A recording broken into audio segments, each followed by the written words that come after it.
What's going on, everyone? Welcome back to the channel. Today in this video we'll be talking about a topic that's going to be actually spread out in 3 other videos coming after.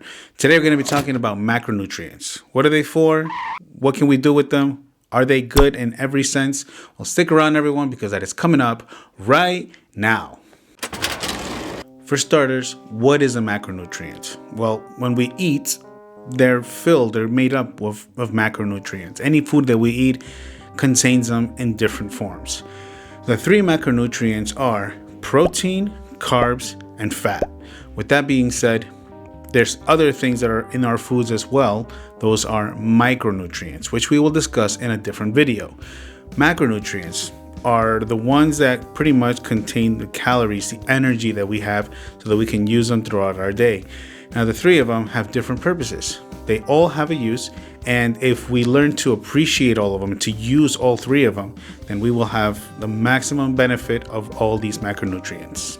Without being negative about other diets, there are some that may tell you to restrict some of these, or maybe to a certain level. Whatever the case is, whatever diet works for you is what you should continue doing.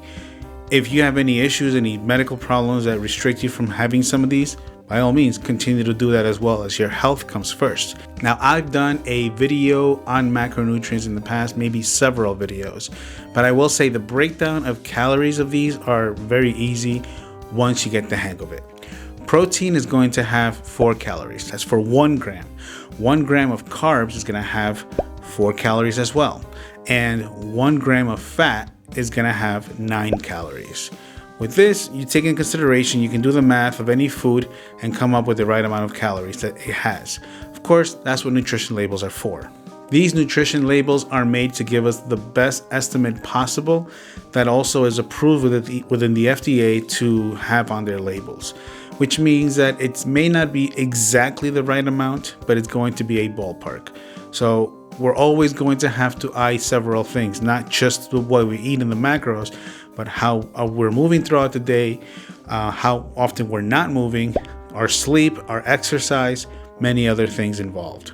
So when you look at these macros, these are just estimates, and you use them as a guidance so you can eat correctly and overall recover correctly as well. So if you think about it, protein and carbs have the same amount of calories per gram. Fat has 1 more gram, more than double the amount. So if a food is high in carb or if a food is high in protein, it's kind of going to be the same amount as high as each other because they're the same amount of calories per gram.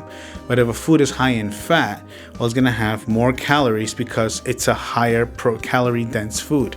So when someone tells you they want to lower their calories, we're most likely going to tell you to cut fat. Other people will tell you to cut carbs because they're just not any good for you or for your muscles and things of that sort. But there's going to be a lot of misinformation.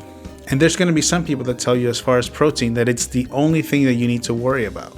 It's the best thing, and then everything else, you can just eat it blindly and not know how much you're taking, and that there's no real benefit for them. But the truth is, unless you have a medical condition that tells you you need to watch the intake of one of these macros, taking all of them moderately, or maybe in some cases to the amount that you're needed for your fitness goal, then you're going to have everything on your side, because it's like a basketball team with 5 players. If they're missing 1 player, yeah, they'll still be able to play basketball, but they won't be able to play at the full capacity.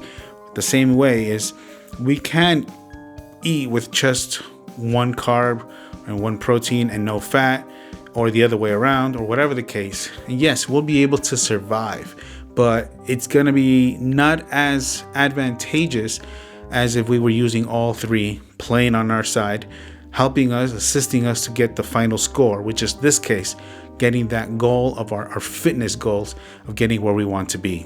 So following the next 3 videos, I'm going to be discussing each of these macronutrients in its own dedicated video. So I'm going to be having a video about protein, I'm going to be having a video about carbs, and I'm going to be having a video about fats. The reason we're having a video on each of these is clearly because there's going to be benefits to this. There may be cons to these as well, but that's what we'll discuss, and I'll make them as simple as possible. There's many videos on YouTube all over about these things, and the reason is because it's very important. Now, the reason is why you should watch this one is because I benefited from them myself by following very basic advice, not doing anything too crazy, too expensive, too out of my way, and too unreachable, let's call it. So I use very traditional methods, and that's what helped me get my gains, and they're also helping me gain reach the goals that I have moving forward, because I still have several goals that I want to achieve several goals.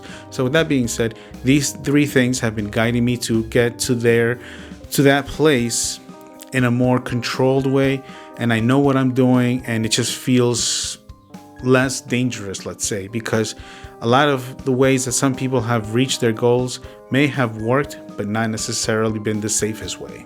So a lot of people might have an idea of what those foods are that are in each of these groups. The carbs, people already know such foods that come to mind. Their friends tell them to avoid. Proteins, everyone knows that there are some foods that definitely have higher protein than others. With fats, there are some foods that we want to stay away from, supposedly. And the truth is that it's anything goes, honestly, depending on what you're trying to do. And if you within moderation, there is no food that's really going to harm you, with the exception of there being a medical reason, of course. So that's going to be all for today's video. Just wanted to prepare you for the videos that are coming up next, and I'll be doing the best research that I can and make it as simple as possible. We're not going to be doing any studies, but rather I'll be searching some studies myself, just to make sure that what we're talking about is going to be concise and that's going to be beneficial to you. So I hope everything has been clear for you so far, and I hope you enjoy the next videos coming up. If you have any questions, please leave them in the comment section below. I appreciate any likes, sharing, subscribing, telling your friends about it. Always appreciate it. But you already know, everyone, if you do more, you will be more.